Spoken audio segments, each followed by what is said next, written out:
Welcome to the WHHI-TV Daily News. I'm Betsy McDaniel. As always, there's a lot to talk about in the Lowcountry today, so let's get started with our headlines.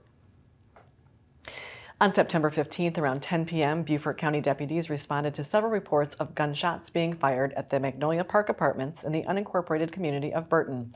When officers arrived at the scene, they found 3 juveniles who had been shot. One of those victims was 17-year-old Ariana Mulligan, who unfortunately passed away while being airlifted to MUSC. Now 2 teens are in custody and have been charged with Mulligan's murder. Grays Hill resident Rashad Lorenzo Williams, 18, was charged Friday with murder, aggravated breach of peace, and felony firearms offense. 18-year-old Jeremiah Warren of Beaufort was jailed Monday afternoon on the same charges. As of Tuesday afternoon, both men remained in custody and had not appeared for bond hearings.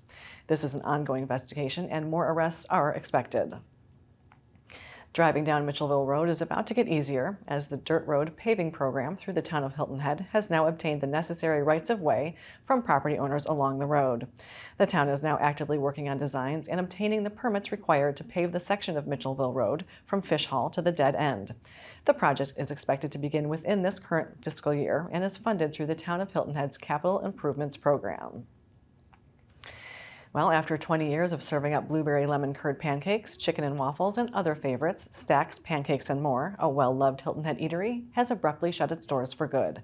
A typed announcement was taped inside the restaurant's bright blue doors that stated, "Spaghetti dinner has been canceled. Stacks has closed permanently."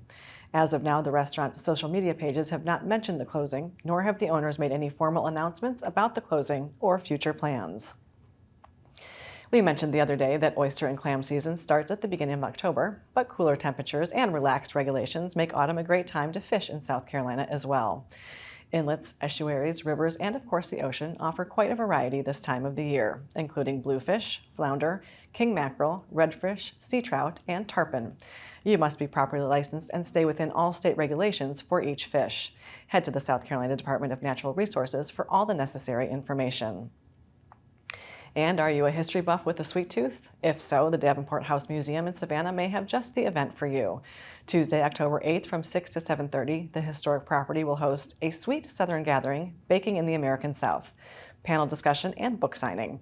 Discussing the rich traditions and flavors that shape the South's rich culinary heritage will be panelists Ann Bryan, author of Baking in the American South, Cheryl Day, co-owner of Savannah's beloved Back in the Day Bakery, Marcia Thompson of the iconic Mrs. Wilkes' Boarding House, and Martha Nesbitt, Savannah author of Savannah Celebrations and Nibbles and Scribbles. Tickets are $50 per person and include a copy of Baking in the American South. To purchase tickets, visit davenporthousemuseum.org. The media sources on your screen will have more on these and other stories, and we would love for you to like us on Facebook and follow us on Instagram at WHHI-TV. And if you have an idea for a news story, we'd love to hear it, so drop us a line at news@WHHITV.com.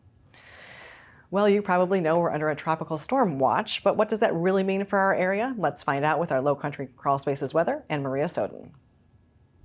Thanks, Betsy. Yep, so taking a look ahead, Hurricane Helene is on its way. It's supposed to be making landfall in Florida come Thursday morning, but we are already under a tropical watch here in Beaufort County. We're going to start to see the rain come in Thursday morning. The wind's going to start to pick up Thursday afternoon, but we're not going to see the full impact of the storm here in the Lowcountry until Thursday evening.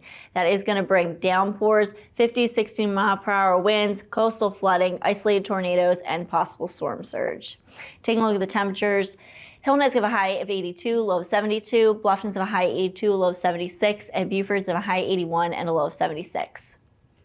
The sunrise for Thursday is going to be at 7:14 and sunset's going to be at 7:13. Taking a look at the tides, low tide's going to be at 12:01 p.m. and high tide's going to be at 5:08 p.m.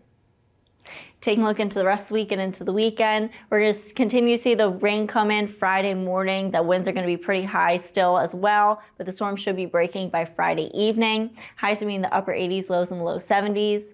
Come Saturday, we're supposed to see more scattered showers in the morning and into the afternoon, but should be clearing up in the evening. Highs will be in the low 80s, lows in the low 70s. And then come Sunday, we should be seeing the sun come back out. It is going to be rather humid, with the highs being in the mid 80s, lows in the low 70s. That's it for your Lowcountry Crawl Spaces weather. Let's head it back to the desk. Thanks, Maria. Well, the Beaufort County School District has just named their Teacher of the Year, and we're going to chat with her after a quick break, so don't go away.